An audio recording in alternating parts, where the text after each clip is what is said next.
Don't mind me. Just got some Chipotle and some Kung Fu tea. What's up, guys? Oh man, we're tilted a little bit. How you guys doing? I'm doing a little short, spontaneous video because I want to do a little update on something very exciting that I want to share with you guys. Because not only is it monumental for the channel to have a regular sort of vlog-style moment again, you know, something we've been lacking on this channel for a little bit, but it's also monumental technologically for me. I have, for the first time ever, upgraded and have been using a Samsung. Check it out! No longer do I have the iPhone. That's out of the picture. I now have a Samsung, and I have decided to make the switch because, well, you know, I can't fully take credit for this. Okay, so, you know, I have been an iPhone user, an Apple user for all of my life, and I've been, you know, kind of on the edge with Apple. iTunes is an ish show. I'm not a fan of the iTunes setup, so like it's always a pain to back up my storage on Apple. I've had problems in the past where my photos filled up and then they would like kind of reset and delete themselves off of my phone.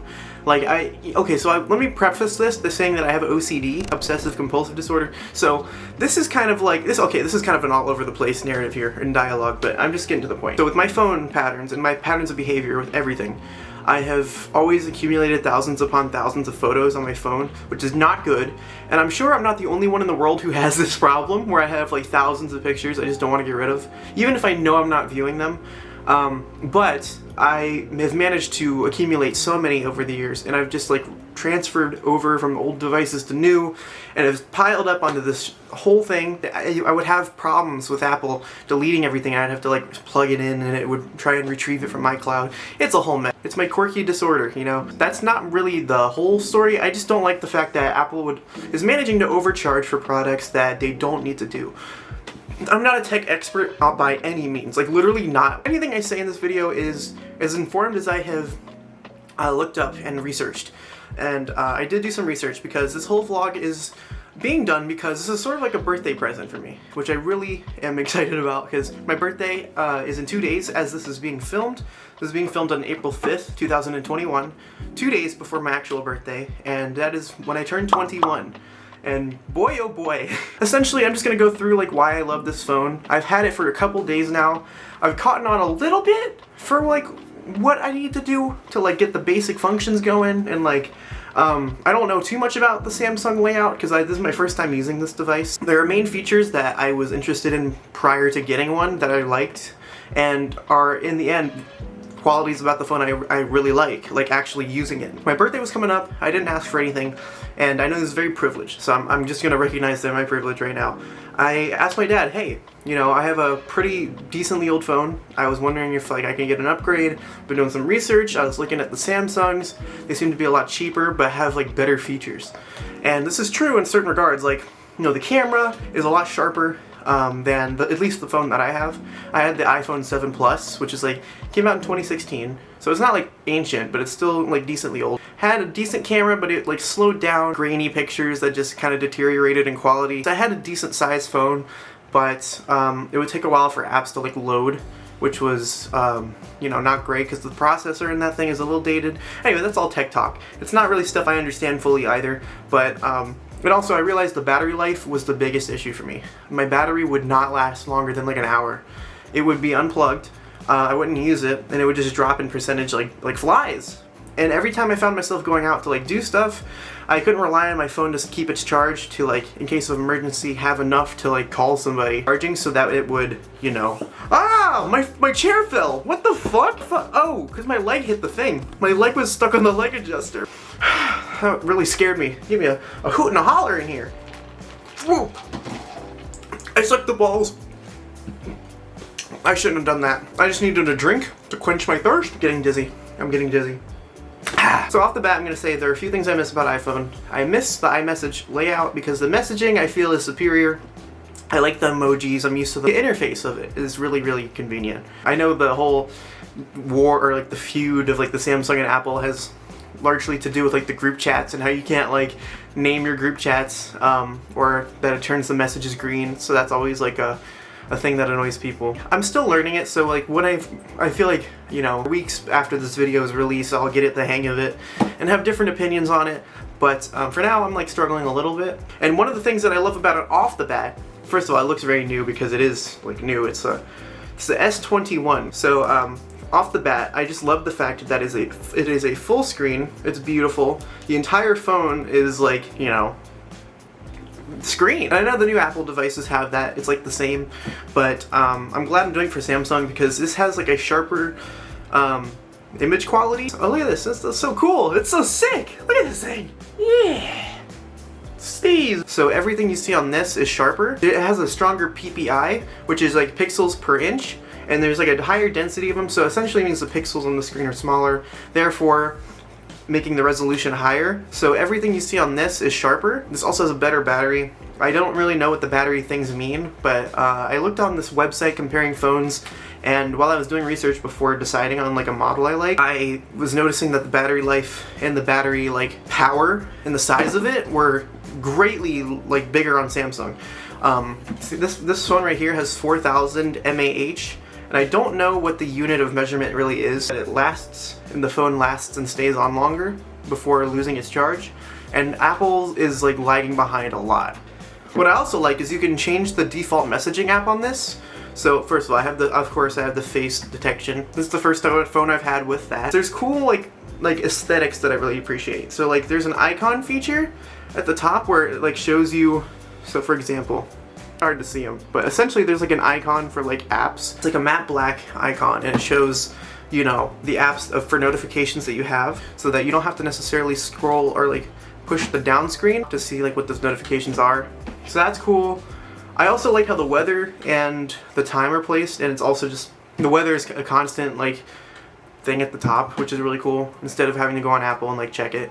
The camera, let's get to the camera of this bad boy. So there's so many like options, which is so steez. When you first open the phone, it is just a full screen experience here. Here at the top there are different options for what you can use. Whoa, hey, there are different options that you can choose from. This is essentially 64 megapixels. So that is twice the sharpness of this camera right here. I don't know how the phones translate the megapixels into like quality, but it is essentially an incredibly strong megapixel camera. It takes up more storage on your phone, so that's not a plus necessarily. I think the standard camera that's not the 64 megapixels is a 10 megapixel, so it's 3 megapixels above my iPhone 7 Plus. Hold your palm where the camera can see it automatically to take a selfie. Whoa, this is a new feature for me. Whoa! Let's check this out.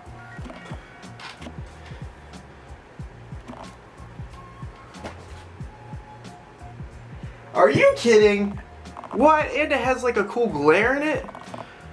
What the fudge? This is naturally in the photo. That's cool. This is a 32 megapixel selfie camera, so it's very sharp. It also has features where you can smooth out your jawline and smooth out your skin. I personally don't really want to do that because I just want to like do an all natural look. I don't really care to like accentuate anything or like, you know, use any of those filters, but they're still there if you like those. So you can do, let's see here, you can do a 0.5, 1, 2 times, 4 times, 10 times, 20 times, and 30 times in. So it zooms in the camera for you. It goes incredibly far in, all the way out, which is really cool. You can also add an extra floating shutter button to take the picture anywhere else on the screen, and you can drag it, which is really cool. So here's some more options built in on the phone. That's under the more section. And with this you can do like, have a food filter specified for food. There's an AR doodle, which is really cool. Look at that, you can put our hands on here. Now this isn't something I actually like really want to use all that often, but it's cool. It basically creates a pre-made image for you, but it goes in like an order. So you like tap and you get the hands, and then it spells out love. That's pretty abstract. It like makes me a silhouette, or it makes the background a silhouette. You can turn it down based on like how much you want it. You go backdrop. Look at that. I'm like in the background. I could make a thumbnail like this. What the heck? Not a great one, but alright, so this was a director's view. This is also a cool video feature. You can film a video and then see yourself while you're doing it. So it's almost like a double-sided film where you can like film whatever you want looking out and while you're still looking at yourself. Very strange. I've tried it once with Michelle's phone and it's pretty cool, but I'll show you like what else I like about it. So you can like look at an image, and if you wanted to do this, the video will pick up everything that it's doing. When you tap this button, it'll do a dramatic zoom in. And you can also hit back and go back here.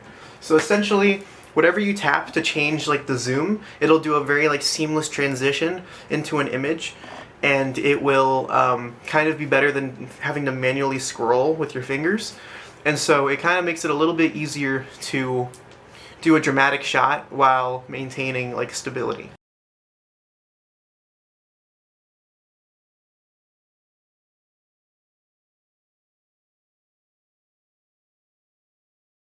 Yeah, so you can change like the layout. You can do like a 5x6, a 4x6, a 5x5. So you can change the amount of apps that are like in your, look at this, like changes the entire format of your phone based on what you want it to be.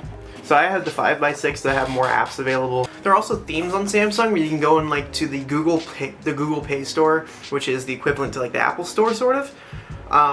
And you can download free themes or paid themes, like sort of like what you can do with the new iPod, or sort of like what you can do with the new iPhone, where they have widgets available. You can like put like a photo album kind of display on like your home screen, as well as change like the theme of your apps and the way they look. You can do that for free and built-in software that users can create and put onto the phone, and so hence why there is, for example, a blue ring around my apps, and you can change them to like different things. And there's a reason like the gallery, what did I hit? There's a reason the gallery looks like the way it does, it's all neon. That's because I did a, hello? I guess one another drawback for this is that it doesn't have a FaceTime feature. I mean, you can use like WhatsApp or Google Duo, different types of streaming apps between devices, and it's still just as good in my opinion.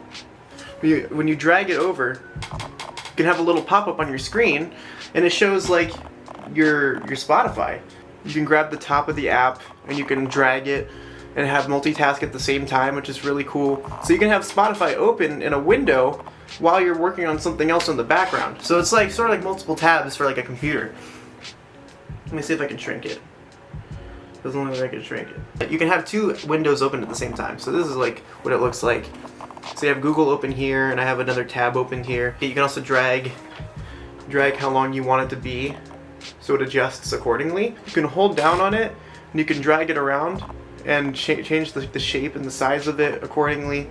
So that's really cool. So all in all, a very fun time. So that is a short little overview, I guess, of like what I really like about it. I'm still like getting the hang of it, but for the most part, I'm really enjoying it, and I really like the Samsung experience so far. I'm gonna miss my iPhone pals. But, you know, I'm glad I'm not kicked out of the group chats. I'm glad I've set the record straight that I still want to be talked to, even if it's on a different device. Thank you to my dad for helping me out with said birthday present, and for being an incredible dad, just in general. The new videos coming out will be done when they're done. I don't want to set aside a set time, because I feel like it's going to put pressure on me and I'm not going to get them done in time. What the heck is this little hair? This channel is going to rejuvenate itself when it does. But I'm being patient with myself, focusing on school and getting all my work done and stuff. So that's always a good sign. I'm focusing on school. That's great. Anyways, thank you guys for watching. I have a mouthful of boba bubbles. I will see you guys in the next one. And stay tuned for some more content. Peace out, dudes. Hey guys, so I forgot to mention that in my video, there is another feature that is incredibly cool that I'm actually just using for the first time. It's called Samsung DeX. And essentially, it allows you to mirror your phone onto your computer. You can view everything of all your messages right here. Alright, so here's my phone on my laptop, and it literally lays out your phone to look like a computer screen. This is where your apps are located. And check it out, man! You can literally go through your actual phone and see everything on here. That's incredible. You can also view Snapchat on here. Are you kidding me? Look at that!